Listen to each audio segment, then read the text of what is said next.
Nous allons commencer l'étude du traité Yoma, page Kavbet. Donc, on va commencer le Perek Sheni, deuxième chapitre de la Masechet Yoma, qui est donc concerné à Yom Kippour, au travail de Yom Kippour, les Nishmat, à l'élévation de l'âme de toutes les Neshamot Théorot, toutes les âmes pures qui sont parties à la Omer, à Méron, et pour le rétablissement de tous les blessés de Méron, ainsi que évidemment tous les malades, et pour l'élévation de l'âme de toutes les Neshamot Théorot, et en particulier Morati Veimi, Ugati Al-Batema, Robert Yaakov Benema, Gisèle Batema, mais également Tzipora, Louisa, Raya Mouchka, Bat Maïssa, J'étais Nishmat Atzorot, Bitra Chaim. Alors, Barishona, la Mishnah dit, Barishona, Kol Mishote Nitron avec Véa Torem.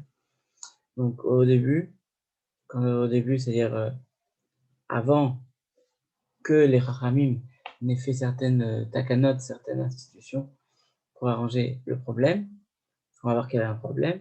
Tout celui qui voulait faire Trumat Adeshen, c'est quoi Trumat Adeshen? C'est-à-dire enlever les cendres dans le misbéach. On aurait pu croire que c'était un travail qui était ingrat. Et non, malgré tout, ils se battaient, tous les Kohanim, on parle des Kohanim, se battaient pour enlever les cendres du misbéach, les cendres qui provenaient des sacrifices qui étaient offerts au misbéach.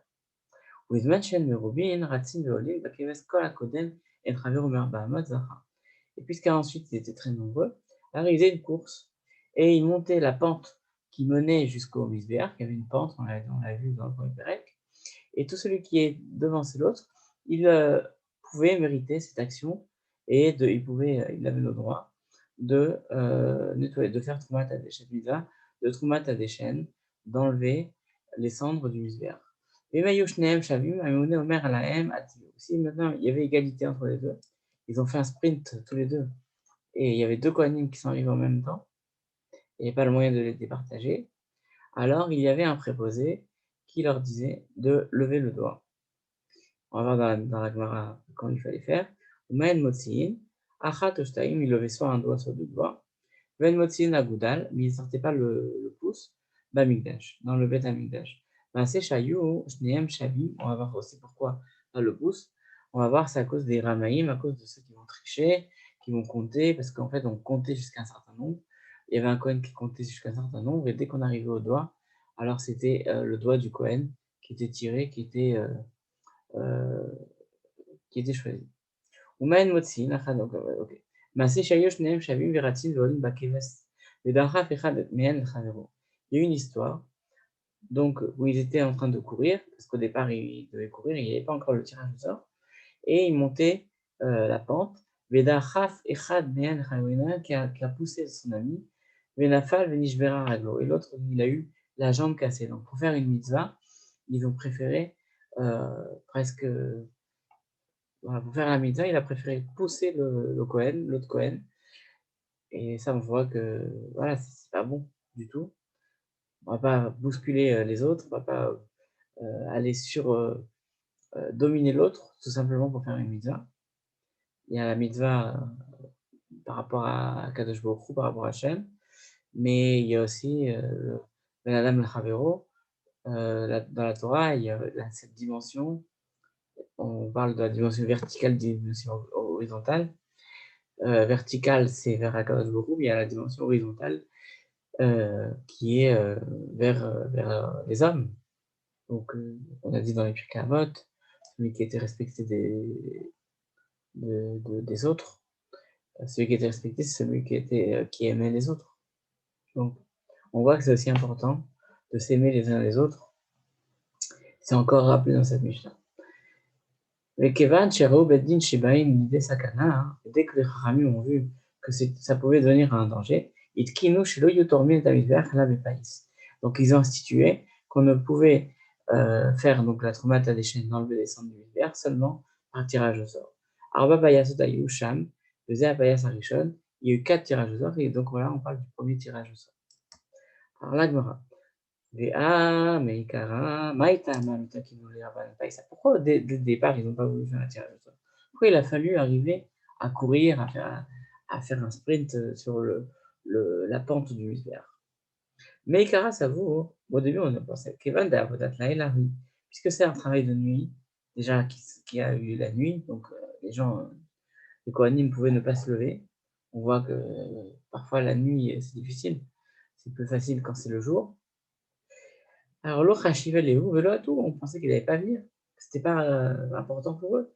Et que Adechas ou Dekatou, déjà parce que c'est pas important, parce que c'est le nettoyage du Midber, on peut dire. Et ils ont qu'ils n'allaient pas venir. Donc ça allait être dénié à leurs yeux. Mais Kevan Dechazou Dekatou, Beatou, l'île de Sekana, Takinoula, Maïsa. Dès qu'ils ont vu que ça pouvait en devenir un problème, alors ils ont institué le tirage au sort. Ve'are Evarim, Padarim, Davodat Laïlaï. Il y avait pourtant les membres, Padarim, les graisses aussi, aussi c'était un travail. En fait, on pose la question parce que voilà les kétorettes.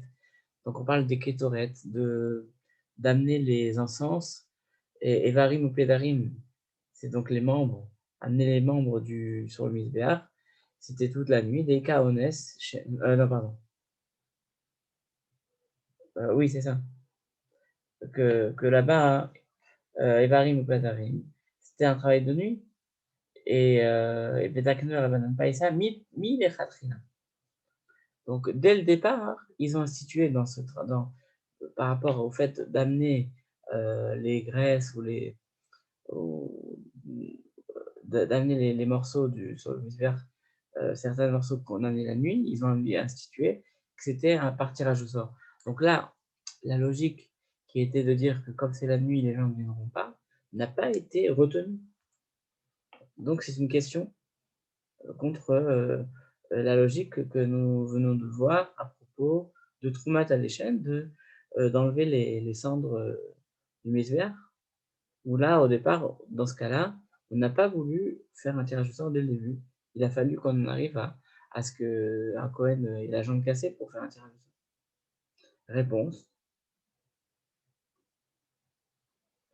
Sauf Avoda de Yamama.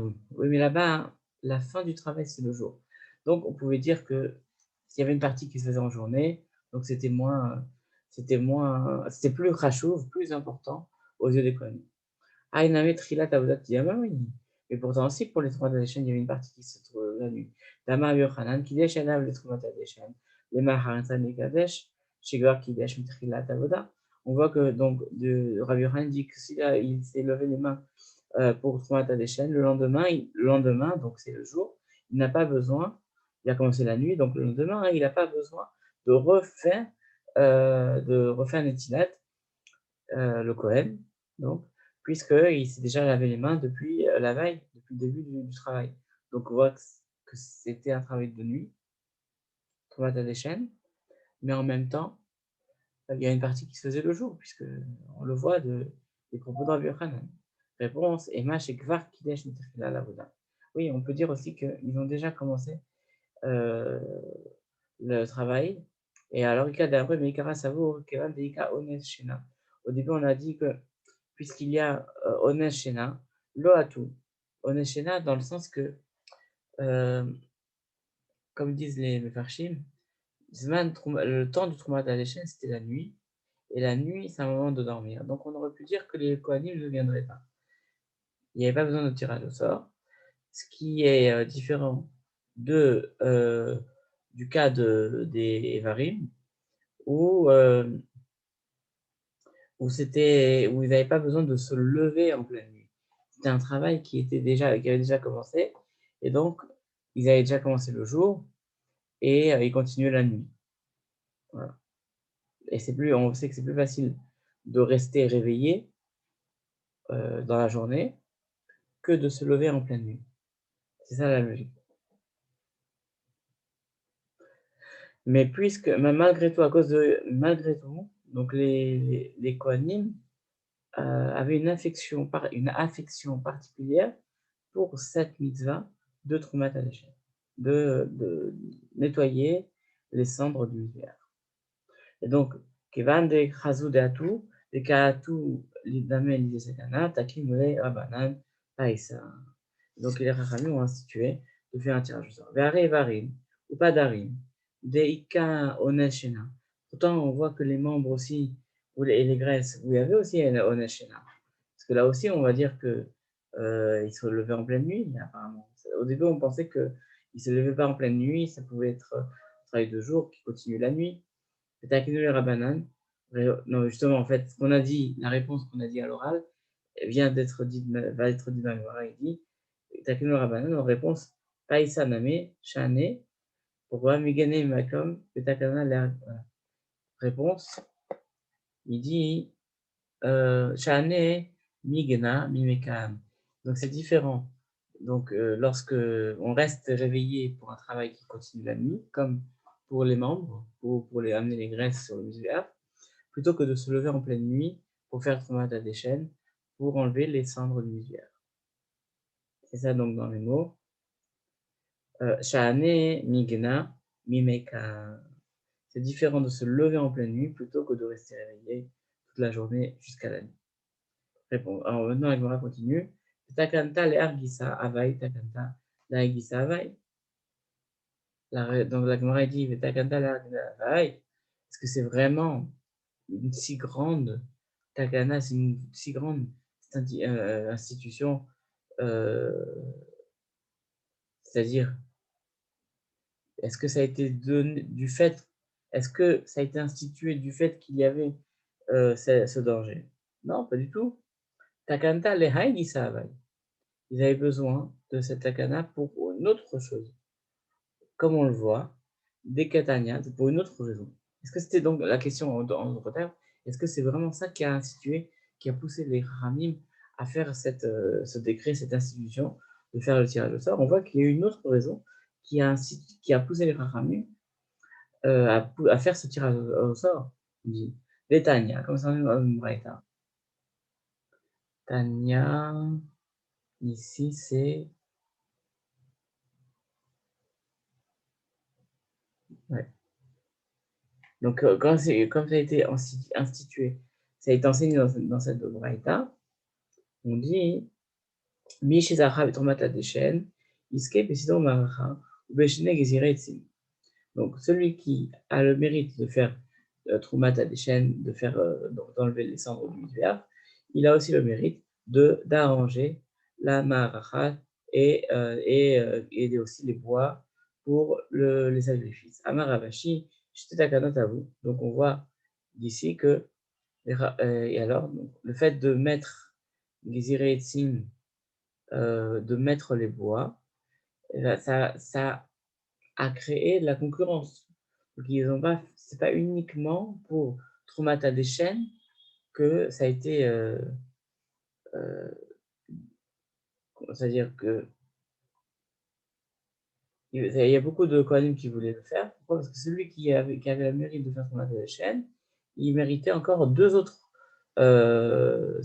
travaux supplémentaires qui étaient importants aux yeux. Donc c'est pas uniquement pour Troumat Hadeshen qu'il y a eu cette institution, c'est aussi pour la suite, c'est-à-dire que finalement, celui qui faisait Troumat Hadeshen, il avait le mérite de faire autre chose, de mettre les bois, de placer les bois pour le misbéach. Tous les Kohanim aimaient de faire cette mise en voilà, veille que nous aussi, on soit toujours désireux de faire des mitzvot comme les Kohanim, autant du Beth Amikdash. Réponse, donc c'est pas uniquement pour Troumat Hadeshen, c'est aussi pour autre chose, parce que Troumat Hadeshen offrait des droits pour d'autres mitzvot qui étaient dans le Beth Amikdash. Réponse, Amar Ravashi, j'étais takanot à vous. En fait, il y a eu deux institutions. Mais Ikara Savo, au début, il dit, là, tout, ils ne viendront pas pour Troumat Hadeshen, pour enlever les cendres, Kevan de Chazou de Katou, Vatou, Namé des Sekanata, qui ne voulaient pas ça. Donc, dès qu'ils ont vu que ça pouvait être amené à un danger, alors ils ont fait un tirage au sort. Kevan et Takino les Païsa, le Hatou. Et donc, à partir du moment où ils ont fait le tirage au sort, ils ne sont plus venus. Pourquoi? Parce qu'ils ont dit que c'était En fait, au départ, ils aimaient la compétition peut-être aussi. Donc dès qu'ils ont vu qu'il y avait un tirage au sort, ils venaient plus. En vrai, mi-mar de Mitramele, donc mi-mar de Mitramele Adar Takinule, mi-shezacha bitrumat hadeshen, ce qui bitrom macha, bishne geziretzim, qui écrit de nitou, beni faisou. Donc à partir du moment où ils ont vu qu'il y avait moins de monde pour le tirage au sort, parce que dans le tirage, pourquoi il y avait une certaine, comme dit Rashi et comme explique les Mefarshim, quand il y avait deux Kohanim qui arrivaient à égalité, alors on faisait le tirage au sort sur tous les autres Kohanim. Donc ils trouvaient que c'était pas normal, que c'était injuste de faire un tirage au sort, de refaire un tirage au sort sur tous les autres Kohanim. Donc il y avait plus. Donc à partir du moment où ils ont dit il y a tirage au sort, alors ils se battaient plus. Parce qu'ils se disaient que c'était au bonheur de la chance. Mais à partir du moment où ils ont dit attention, donc ils ont vu qu'il y avait moins de monde pour Troumat Hadeshen et il fallait le faire. Il fallait que le misbeh reste propre tout le temps. Donc on a dit celui qui fait Troumat Hadeshen, il va mériter encore d'autres choses. Donc ça a été progressif. Donc de cette manière, on comprend plus le fonctionnement du Beth Amikdash, comment on a institué Troumat Hadeshen, le travail d'enlever les cendres, mais également ensuite le fait de placer les bûches et le bois pour consumer les sacrifices. Alors ensuite, on arrivait à la suite de l'explication de la Mishnah. Bisman Shen Meruvin, quand ils sont nombreux, donc on fait le tirage de ça. Amar Pshidali, Arba Amad De'ara, Loratzin, Veolin, Bakeves. Donc quand on dit Arba Amot, quand on dit des quatre coudées, c'est-à-dire des 2 mètres, à partir de quoi? À partir de la terre. Loratzin, il ne courait plus.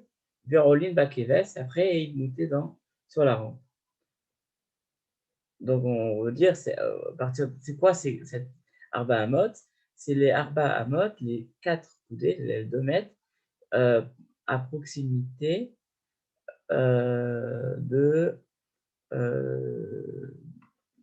du parterre de la cour de la Hazara, en fait, qui était juste avant la pente. Et donc après, alors après, on a dit, oui, mais pourquoi alors Ratin Volin Bakevesnan? Donc pourtant, on a dit qu'il courait sur la pente. Donc on ne peut pas dire, au départ, on pensait que c'était avant d'arriver sur la pente. C'est les 4 amotes, c'est-à-dire celui qui est arrivé le plus près de la pente, il gagnait. Mais en fait, on voit que ce n'est pas vrai, puisque dans la Mishnah, on dit qu'il fallait courir, et il courait sur la pente, et justement, comme la pente était assez étroite, c'est là qu'il pouvait se bousculer, et il y en a un qui a bousculé l'autre jusqu'à ce qu'un Cohen se soit cassé le pied. Donc, c'est pas ça. Donc, l'explication, c'est pas à proximité de la pente, mais c'est sur la pente. Donc, Ratzin Volin Bakeves. Alors, donc, c'est pour ça qu'on dit Nan Kamaita Namelo. Donc, le Kam, donc c'est-à-dire, c'est pas simplement de la pente, parce qu'il y a marqué, c'est pas non plus les premiers Arba Amot, les premiers 4 Amot de la pente. Pourquoi? Parce qu'il y a marqué Racine Volin Bakeves. C'est-à-dire qu'il devait courir jusqu'à sur la pente. Donc, c'est pas simplement le fait d'arriver sur la pente, c'est aussi d'arriver en haut de la pente. Et après, justement, il y a marqué Kol HaKodem et Travero. Ve'adnan, Ve'adar Kol HaKodem et Travero, c'est lui qui devançait l'autre. Donc, alors c'est quoi ces 4 amotes? C'est 4 amotes à partir de quoi? C'est 2 mètres à proximité de quoi? Parce qu'on a dit, c'est celui qui est arrivé le premier dans les Arba amotes. L'arba amote de quoi? Devant la pente, on a dit que c'est pas possible. Par rapport au début de la pente, c'est pas possible. Donc, est-ce que c'est à la fin de la pente? Apparemment, c'est ça. Donc, réponse, des bene, namelo. Donc, une autre supposition, est-ce que c'est par rapport à la moitié de la pente? C'est pas possible non plus. Pourquoi il y a marqué? Parce que j'ai marqué de l'homme saïmamita, parce que c'est pas quelque chose qui est logique. On va pas faire une course à mi-course, à la moitié de la pente. Si on fait une course, c'est pour arriver jusqu'en haut de la pente. Donc, Pshitali, dégabé misver. Donc, c'est évident que la course, elle se faisait sur la pente qui menait au misver. En fait, on pose la question, malgré tout. Baer Rav Papa, Arba Amot Sharou, Baade, ouais. Ama, Yesod Ve'ama Sovel. Rav Papa, il veut la question, mais attends, ces 4 Amot là dont on parle, est-ce que c'est les 4 Amot inclus ou 4 Amot donc du Misbéach, ou 4 Amot jusqu'à même la partie qui entourait le Misbéach. Donc on rentre dans les détails. Odilma, hein, Bar Me'ama Yesod Ve'ama Sovel. Ou alors, est-ce que c'est 4 amotes en dehors du socle, mais ce n'est pas 4 amotes à l'arrivée de l'endroit qui entoure le misbar, parce qu'on sait que dans le misbar, il y avait Kharkov, il y avait une sorte de renfoncement. On pouvait marcher autour du misbar. Donc, c'est quoi ces 4 amotes? Tikou, Tijvi et Taretz, on attend Élu un avis qui nous répondra à cette question-là. Shainu Mishnah. Donc on continue. Imayushnehem Shavim. Donc on a dit, s'ils étaient tous les deux à égalité, donc on leur disait de lever le doigt. Tada Otsio Etzbaotechem, les minyan, Venineo, les vidéos. Donc on a dit, donc ils étaient de droit, on devait leur compter. Et là on dit, sortez vos doigts et on va compter. Ah, Venimniou, les vidéos. Pourquoi on ne comptait pas directement les têtes des Kohanim?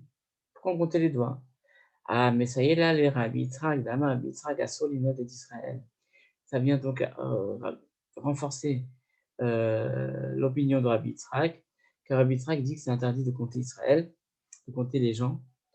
À Philo les 20 mitzvahs, même pour accomplir le mitzvah, dire Ti vaifkedem bebazek, que Shaoul a compté son armée à Bezek. Et c'est quoi Bezek? Matkif, on va voir tout de suite. Matkif le Ravashi, Ravashi a dit Mima idai Bezek lishna de Mitzak, shel Shvarim. Parce qu'on dit Beshivre Harasim. C'est quoi Bezek? Certains disent c'est un endroit. Mais ici, il faut le prendre, comme dit Rashi, Shivre Harasim, c'est des débris d'argile, de morceaux d'argile.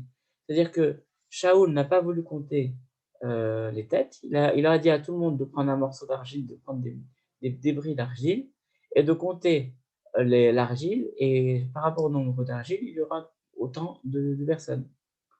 Ah, mais maintenant, donc, c'est ça l'explication de Bazek, d'après Ravitrak. Ah, Ravashi vient objecter, il dit, quoi, Maïda et Bezek Mishnah de Mizak. Nous, on sait que Bezek, c'est un langage de cassé, de brisure. Non, Dilma Shema des Matats, peut-être c'est un endroit de ville, c'est peut-être la ville qui s'appelle Bezek. Qui dit-il, Vaimseu et Adoni Bezek, qu'ils ont trouvé mon maître à Bezek. Et là-bas, c'est un nom de ville. D'ailleurs, Bezek, c'est la communication, et la communication, ça passe par le fait de compter, de se compter.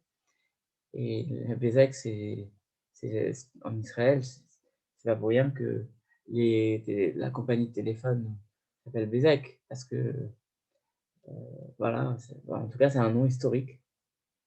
C'est un nom historique d'une ville en Israël qui s'appelait Bezek, et c'est là-bas que Shaoul a compté son armée.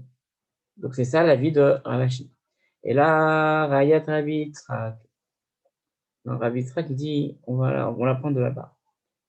Donc c'est pas une preuve. Peut-être que Bezek, c'est le nom d'une ville. On voit que tout ce qu'il y a en Israël, c'est rien de la Torah. C'est bien même s'ils ne le savent pas forcément, même si nous, on ne le savait pas forcément, malgré tout, on est toujours lié à l'histoire du Tanakh, à l'histoire de la Torah, à l'histoire de la Gemara. Voilà, Baruch Hashem, Baruch Hashem. En tout cas, voilà, si vous ne le saviez pas, vous savez que Bezek, ça vient du Tanakh. Donc peut-être que, en tout cas, c'est pas une preuve de l'histoire de Shaoul, que c'est pas que Shaoul a compté son armée à Bezek. C'est pas de là qu'on voit que c'est interdit de compter les gens. Alors d'où on l'apprend? Il y a marqué Ela Meacha, Shama, Shaoul et Kedem Batelaim. Il y a marqué que Shaoul, on parle toujours de Shaoul, il a compté son peuple, Batelaim, il leur a donné des talés, des agneaux, plus des béliers, ouais, des béliers. Chez la Carcolechat talé, chacun il devait prendre un, un agneau ou un bélier, et on comptait le nombre de béliers. Donc on voit aussi que Shaoul était très riche. Et de là on voit que celui qui s'occupe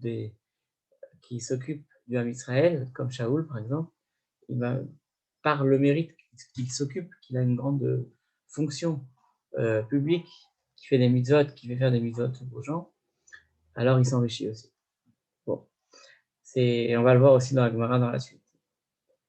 Mais c'est quand même important de le voir de Shaoul et de ce passage-là.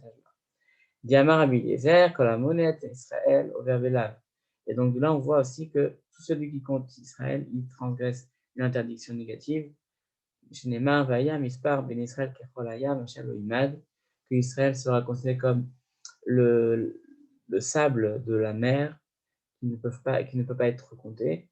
On ne peut pas compter le sable. Comment on va compter un grain de sable? Rav Nachman Bar Yitzhak Amar Rover Bishne Lamim, et Rav Nachman rajoute, il dit, il transgresse deux interdictions, lo imad ve lo isaper. Ce sont des synonymes, ni compter, ce sont des synonymes, tous les deux des mots pour dire mesurer. Imad c'est mesurer, et isaper c'est compter. Ah, pourtant, sur Rav Shmuel Bar Nachmani, il pose la question, il dit Rabbi Yochanan, il dit Rabbi Yochanan Ramé, Vayam Ispar Israël Bechalayan. Parce qu'on dit qu'on a sur deux versets, une fois qu'on compare Israël au sable de la mer, et une autre fois, hein, on retire Achal Loïmad de l'Issaper. Une fois, on dit qu'il ne pourra pas être compté. Donc, il faut savoir, est-ce qu'on peut les compter, est-ce qu'on ne peut pas les compter? Parce que si vraiment on s'y met, on prend le temps qu'il faut, on peut compter combien de grains de sable. Donc, on ne peut pas dire que c'est incontable. C'est vrai que ça va être difficile à compter, mais c'est pas comme des étoiles qui sont impossibles à compter. La Gashia, Kan Bizman chez Israël aussi comme Kan Bizman chez En aussi Donc ce n'est pas un problème. Quand on dit qu'on peut les compter, c'est à partir du moment où les Israël, ils ne sont pas forcément. Quand les Israël font la volonté d'Hachem, c'est impossible de les compter, ils ont cette bracha. Et quand les Israël ne font pas la volonté d'Hachem, là on peut les compter, et donc ils n'ont pas cette bracha. Et de là, donc les Farshim, les commentateurs disent, notamment, oui, c'est ça, que à partir de ce moment-là, il vient sur eux le Hénarin, il vient sur eux aussi les dangers. Parce qu'on sait très bien que c'est quand on compte que peut venir le Hénarin, peut venir les épidémies, peut venir les problèmes. Et c'est vrai qu'à Méron, on a compté, on a dit combien ils étaient nombreux. À chaque année, on sait qu'ils sont nombreux, mais on ne les compte jamais. Cette année, c'était la seule année où on les a comptés. Bon. Et on a vu que c'était terriblement dangereux. Shem Ishmor, bon, Kadosh Baruch Hu pardonne, Kadosh Baruch Hu guérisse tous les malades, et voilà, on a beaucoup de peine, en tout cas pour toutes ces Neshamot. Rabbi Amar Mishum Abba Yossi Ben Dostai, Rabbi il dit au nom de Abba Yossi, le fils de Dostai, La Kasha Kad Bide Adam, Kad Bide Shama. Une autre réponse. On va pas dire, on donne pas cette réponse de dire, quand on compte les Israël, on dit que c'est la poussière ou le sable, c'est quand ils font pas la volonté d'Hachem, parce qu'on peut les compter. En fait, il dit non, quand on peut les compter, quand c'est impossible de les compter. Kam Adam, quand c'est impossible de les compter, c'est pas les gens ne peuvent pas les compter, les hommes ne peuvent pas les compter, mais Hachem il peut compter. Hachem il peut savoir combien. D'ailleurs, au début de Bereshit, au début de Shemot, au début de Bamidbar, Akadosh Baruch Hu compte les bénis Israël pour montrer combien il chérit les Israël. Donc Hachem il a le droit de compter, mais les hommes ne peuvent pas compter. Ça aussi, c'est une réponse. Il y avait une autre réponse aussi que donnent Varchim, les commentateurs, disent que le sable, c'est le plus bas. Donc on marche sur le sable. Donc ça, c'est vraiment les Israël sont le plus bas, où ils ne font pas la volonté d'Akadosh Baruch Hu. Par contre, quand on compare les Israël aux étoiles, aux stars des étoiles, qui illuminent le ciel. Ça, c'est à partir du moment où on ne peut pas les compter en plus. On est plus proche, on est proche de la Kadosh Baruch Hu, on est en hauteur.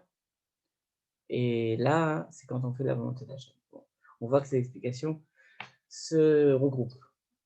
Et c'est de là qu'on voit combien il faut faire attention, combien il faut faire toujours la volonté d'Hachem pour éviter toutes sortes de dangers, toutes sortes de décrets, de mauvais décrets. Alors maintenant, on dit Rav Neilai, il dit au nom de Shmuel, Kevan, Denit Mana, Adam, Parnas, Atzibur, dès qu'un homme il a été nommé chef, patron, ou grand rabbin, ou président, sur un groupe, sur une communauté, Mit Asher, il s'enrichit. La preuve, pourquoi? Meikara, Ktiv Vaif Kedem Bevazek. Au départ, Shaoul les a comptés avec des vulgaires bouts d'argile, d'après l'explication qu'on a vue de qui? De Rabbi Yitzhak. Mais ensuite, il les a comptés avec des béliers. Donc, c'est-à-dire que Shaoul avait les moyens de donner à chacun des béliers pour pouvoir les compter. Alors, il dit, ben non, Dilma, où? Peut-être que les béliers, ça appartenait aux gens. Chez Imken, non, en réponse, la Gemara, ben non, chez Imken, Maïrevuta, des militaires. C'est comme ça, alors pour quel est le chidouche?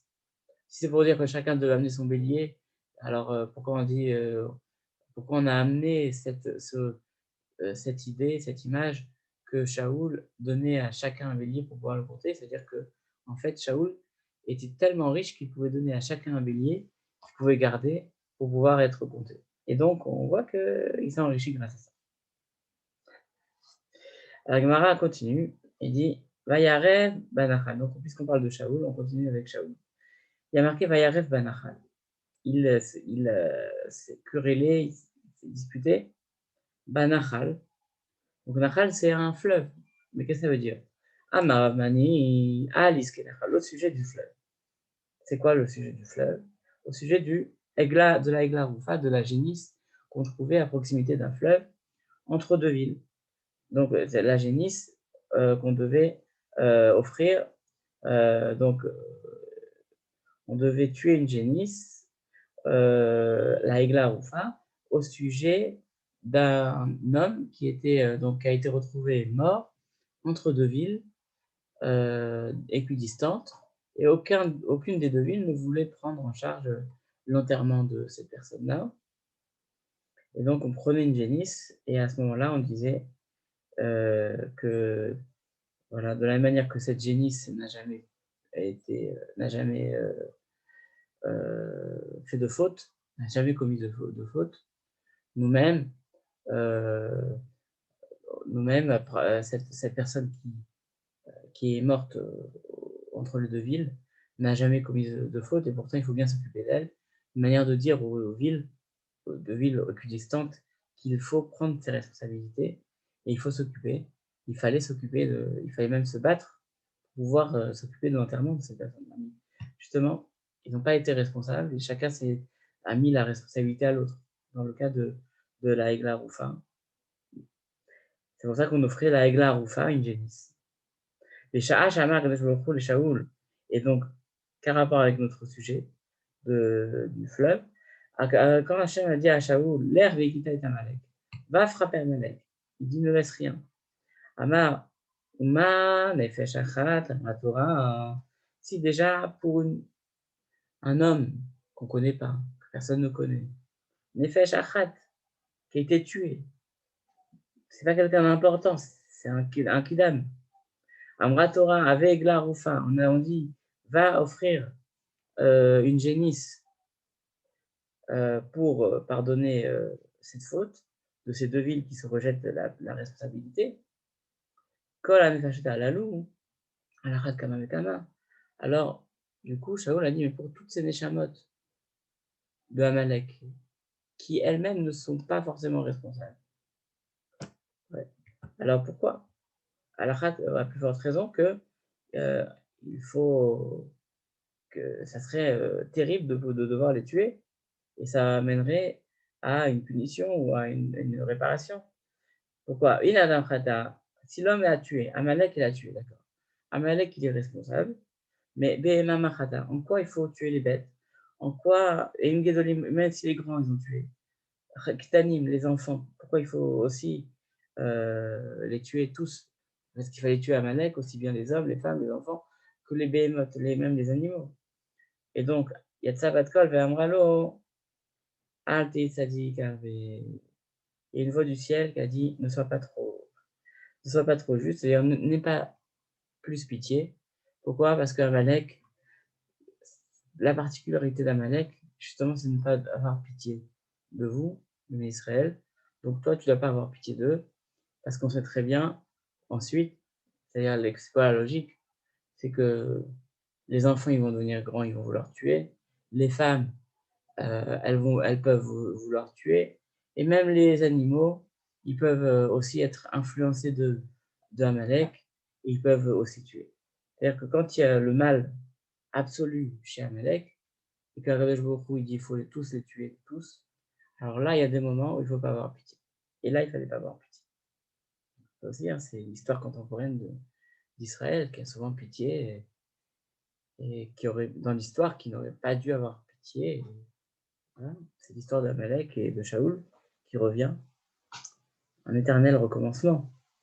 Et pourtant, en plus, on voit que c'était à ce moment-là que Shaoul avait pitié. Et une autre fois, il n'avait pas du tout pitié. Pourquoi?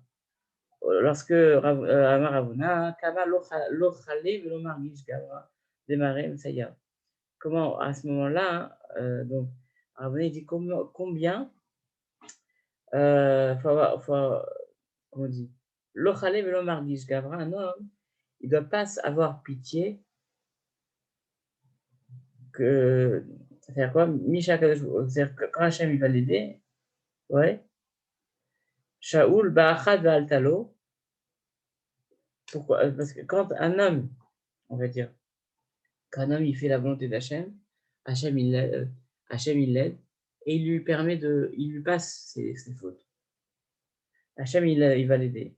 Mais Shaoul, pour une faute, pour une avéra qu'il a faite, du fait qu'il n'a pas écouté Akadosh Baruch Hu, il n'a pas écouté Hachem, il a écouté sa propre logique, alors que là-bas, il devait écouter la logique d'Hachem. Hachem lui dit quelque chose, il ne le fait pas. Alors là, même pour une petite chose, bah, Vera, hein, Altalo. Et donc, il a été gravement puni, puisqu'il a même il a été tué, sa royauté a été donnée à David. Et David Ameller, lui-même, il a fauté. Mais lui, deux fois, on dit. David, il a fauté deux fois. Et malgré tout, Hachem, il a aimé, il a continué à l'aimer. Et il n'a pas vraiment eu il n'a pas été tué. Hachem, il a continué à l'aimer. Donc, Shaoul Ba'achat. Donc, l'histoire de Shaoul qui a fauté une fois, c'est l'histoire de Agag, on l'a vu. Ve'aika Maaseh des Nov chez Ira Kohanim, mais pourtant Shaoul aussi, il avait aussi fauté gravement avec Nov dans la ville de Kohanim, où justement Shaoul il a fauté par cruauté, l'inverse de ce qu'il avait pensé faire à Amalek. Donc, on voit qu'il a eu la cruauté envers les Kohanim de la ville de Nov, puisqu'ils ont caché là-bas David Ameller qui se cachait de Shaoul, et Amaaseh de Agag, qui dit Nichamti, qui mlarti et Shaoul Ameller.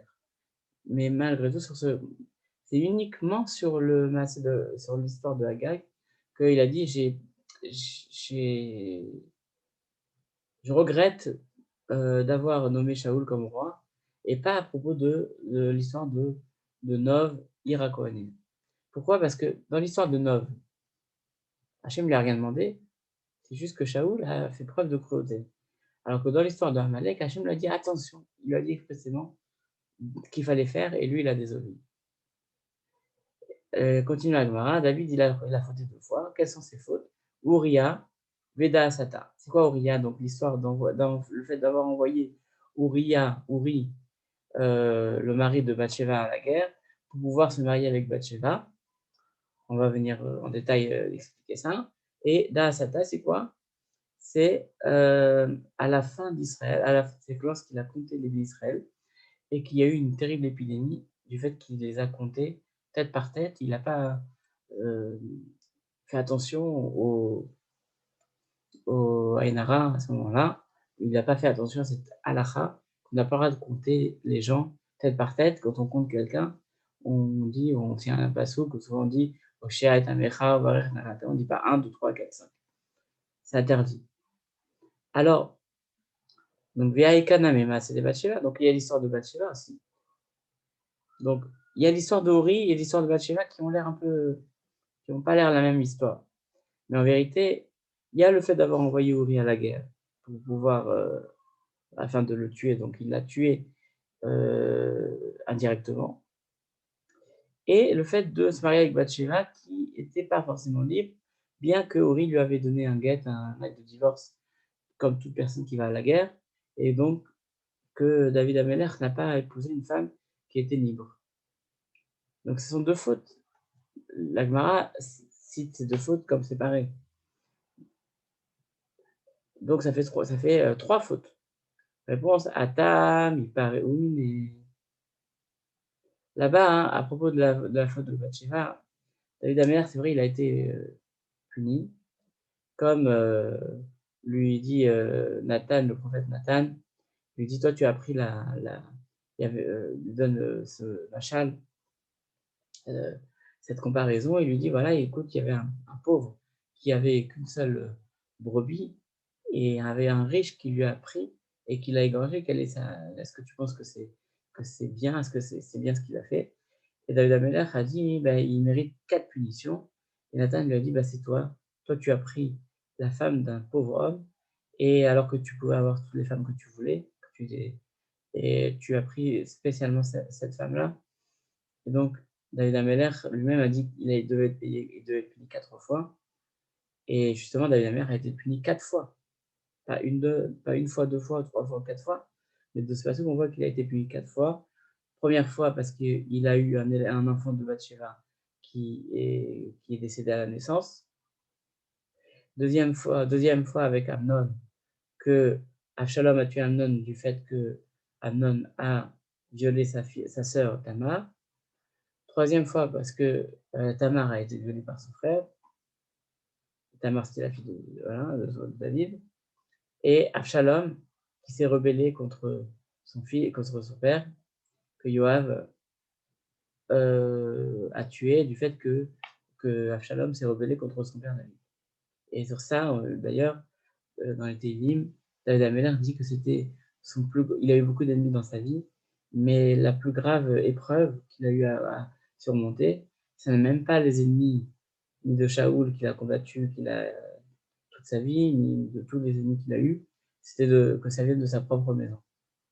Ça aussi, c'est une très grave, c'est une très grande leçon. Ça fait encore plus mal quand c'est même l'extérieur, que son propre fils, comme Absalom, qui se rebelle contre son père David Ameller. La Gemara dit Max Gemara, la Gemara elle pose la question. Et là-bas aussi, il a été, puni, David Ameller, à propos de Vassat, puisqu'il y a marqué que le peuple a été puni d'une terrible épidémie du matin jusqu'au soir. Alors, donc, la Gemara dit oui, réponse là-bas, Atam, Loi Paro Migoufé, là-bas, ils n'ont pas été. C'est pas que Hachem les s'est mis en colère, c'est que Hachem n'a pas vraiment. Et là, chez Menaam, Loi Pareu Migoufé, et là, Misraël. Sur quoi? Là-bas, ils n'ont été punis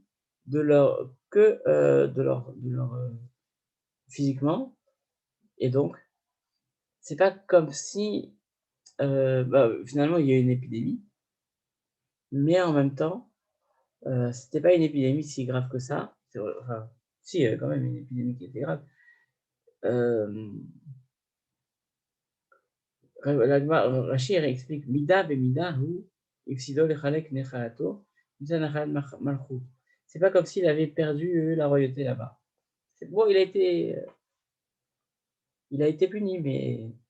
Et donc la Gemara dit mais Tamnami al-Chet l'Ikrat Batsheva, Loi Pari ou Migoufé. Là-bas aussi, par rapport à Bathsheba, ils n'ont pas été punis dans leur corps, mais C'est-à-dire, en fait, David Amelech lui-même, il n'a pas été puni, si on veut donner la réponse. C'est Israël qui a été puni, mais pas lui.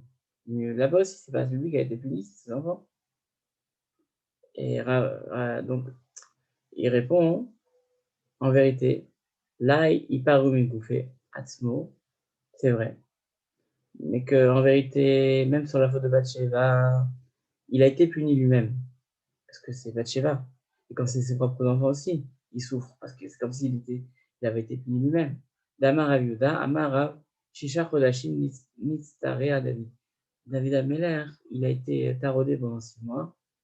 On parle Shoemenu Sanhedrin, Nisalka et Menu Ashrina, que le Sanhedrin il s'est dissocié, la Shekhinah elle s'est séparée d'Israël, Yirtiv Yashuvuli Yerecha Yodé Dotecha, c'est écrit dans Teilim, que c'est quoi Yashuvuli qui reviennent des craintes, ceux qui te craignent et qui connaissent ta loi, ce sont les Sanhedrin qui sont partis. Et après il revient à la joie, donc David Ameller a demandé à la Shrina de revenir parce qu'il était très triste. Et on sait que la Shrina ne peut pas résider chez une personne si on est triste. Et Amara, Rav dit, Kibel David Lachonara. Il dit, ah oui, mais David, il a aussi fait une autre faute, il a accepté du Lachonara. Comme l'histoire de Shmuel, d'Amar, à propos de Tseva, le serviteur de Mephibosheth qui était donc l'ami de David et le maître de David aussi. Et Mephibosheth, c'est le fils de Jonathan. Jonathan, c'est le fils de Shaoul. D'accord. Et David Ameller s'était pris d'amitié avec Mephibosheth, d'ailleurs, avec Jonathan, mais avec Mephibosheth aussi, qui est devenu son maître. Et il dit qu'il y a une histoire qu'il a racontée, qu'il a entendue, il a accepté du Hachonara, à ce moment-là, de Tseva, les serviteurs de Mephibosheth, dans le cours. C'est-à-dire que, on va voir tout de suite. Et Shmuel dit non, Lokibal David, Lachonara, Mitseva, à Mephibosheth. Il dit que David Ameller n'a pas accepté le Lachonara de Mephibosheth. Mais quel était ce Lachonara? On va le voir. Des Rav Nami, des Amarkibel David Lachonara. Et le fait que David Ameller il a accepté le Lachonara, Aïparomine, il a été puni. Damar Avedamara, Mishachamarlo David Mephibosheth, Amarti Ata Vetzila Techalko Atasade. Donc David Ameller il a dit à Mephibosheth, j'ai dit que toi et Tseva, Techalikou, vous pouvez partager le champ. Yatsa Vatkol Amra Rechovam et Yerovam Yachalko Tamalchut. Quand David Ameller a été très en colère contre Tseva, parce qu'en fait, il a vu Tseva assez dans un état, il n'était pas, c'est-à-dire que il n'était pas propre, il était mal habillé pour se présenter devant David Ameller. Et donc, David Ameller a, comment dire, a vu ça comme un manque de respect pour lui. Et donc, il a voulu leur partager leur terrain.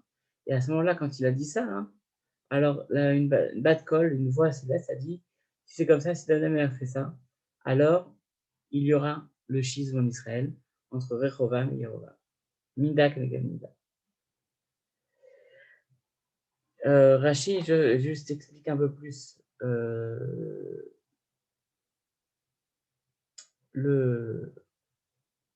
la Shonara, que David Ameller pourrait accepter, de dire que Tziva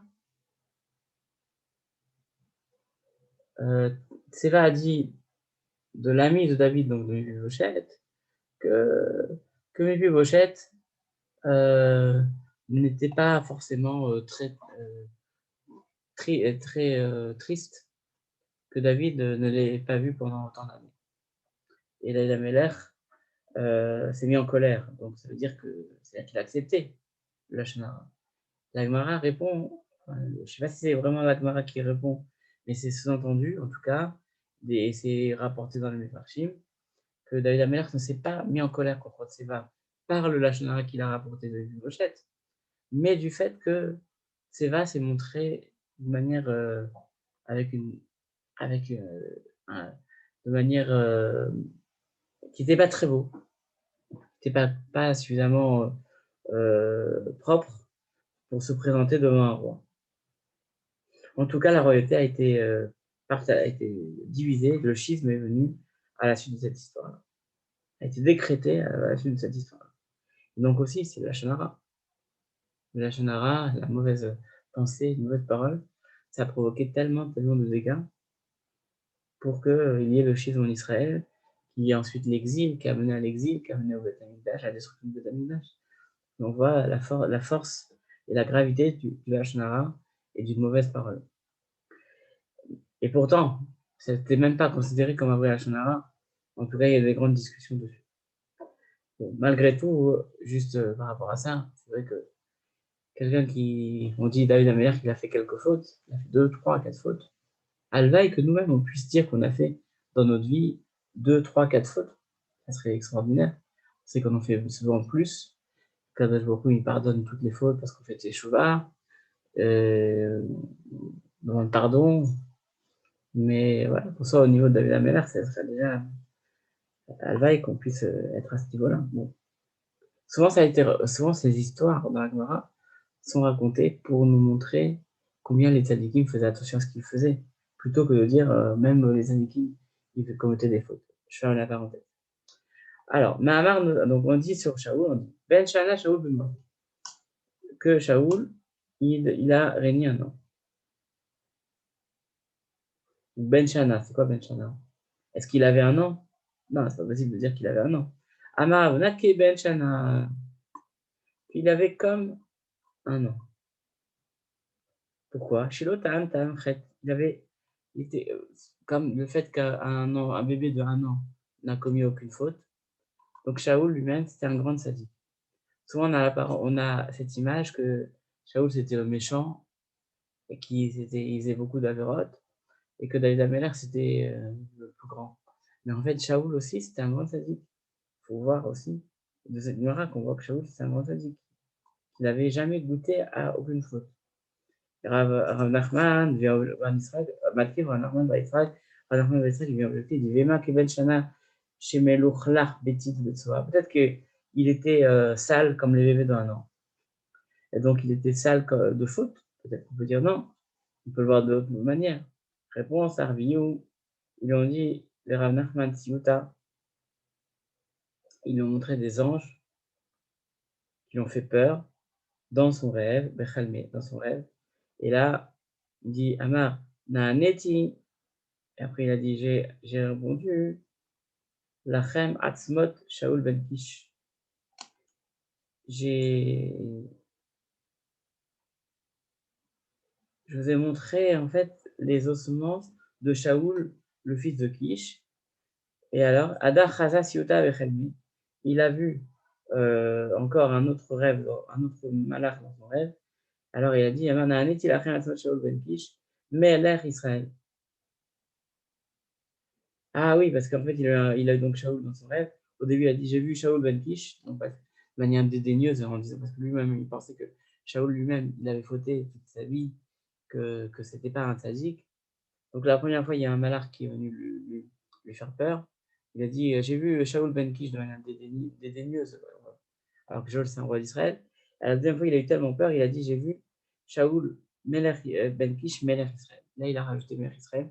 C'est-à-dire que Shaoul est venu en rêve pour lui faire parce que pour le montrer, pour lui faire peur. Et quand il a dit Melech Israël, alors Shaoul, le roi Shaoul, s'est arrêté de venir le voir en rêve. On termine. Amar Aviuda, Amar Shmuel, Aviuda, il me dit chez l'Onim Shecha Malchut Bet Shaoul. Pourquoi il n'y a pas eu de continuité à la royauté de Shaoul? Mais chez là, il y a Boshum Doufi. Parce que il n'avait pas dans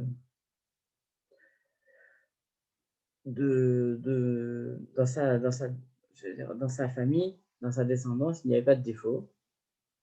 Et alors, Damar Rabbi, Mishou Rabbi Shimon dit au Tzaddak, Shalom Parnas à la Tzibour, et là, une quelle coupage chez Shratzim, qu'on ne nomme quelqu'un sur le Tzibour que s'il a coupage chez Shratzim. C'est-à-dire que s'il a un gamme, s'il a un défaut dans la royauté, donc Shaoul, il était entier, il n'avait aucun défaut. Et alors, Kevan Shim Tazoar, la Toala, de sorte que si maintenant il s'orgueillit, il dit regarde, moi je suis quelqu'un, je suis le roi, on va dire regarde derrière toi et tu verras d'où tu viens. Et là, il va faire pour lui montrer une certaine dignité et pour, qu'il garde toujours la tête froide, on ne prend pas un roi qui a une lignée, blanche à 100 100 et on voit que David Amelech lui-même, il venait d'une lignée qui n'était pas, blanche, pas carré à 100 avec l'histoire de son père et donc on voilà, c'est pour une manière de dire, voilà, il garde toujours la tête froide. Amar Rav Yehuda, Amar Rav Mena Shaoul, Mipnei shemachal kvodo. Pourquoi Shaoul a été puni? Il dit parce que Rav Yehuda, il donne Rav, il dit parce qu'il a, dédaigné son kavod. Il a été mochel son kavod, il a laissé son kavod. Shneimar, alors que c'est un roi. Shneimar Ubnei Eyal amrou ma yish'ainu ze v'yiznu v'lo yevu lo mincha vayikemach harish וכתיב היה נחש העמוני ויכל על יבש גלעד. Donc il a laissé en fait qu'on dit sur lui, ils l'ont méprisé et lui il a rien dit. Et c'est pour ça que Nachash est venu et qu'il a battu Shaoul. Voilà, on s'arrête là pour aujourd'hui. C'était un daf assez compliqué, mais en même temps plein d'enseignements, avec l'histoire de Shaoul, l'histoire de David, l'importance de se préserver du Lachon Hara, l'importance aussi de vouloir toujours courir pour les mitzvot. Il y a beaucoup de choses. Faites Chazara. Et voilà. En tout cas, je vous souhaite une bonne journée et à bientôt pour une nouvelle étude.